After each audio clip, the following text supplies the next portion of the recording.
Today's verse is found in Zechariah 14:9. It reads, "The Lord will be king over the whole earth.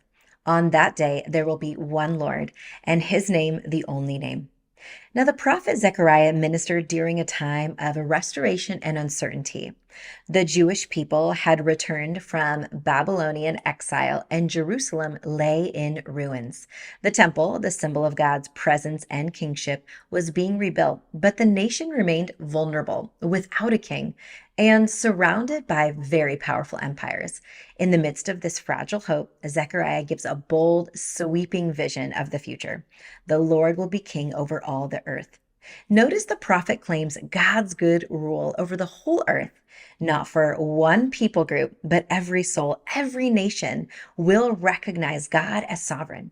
God's name will no longer be mixed with false gods or associated with anything that is not aligned with God's own character. In a world fractured by division, chaos, and competing allegiances, this verse reminds us of a future where unity is fully realized, not by human leadership, but under the good reign of God. But this promise isn't just for the future. It invites us to live differently today, recognizing that God is already king. We don't place our hope in the people, places, or powers of this world. And under God's banner, we can daily yield our lives to God's love and God's goodness.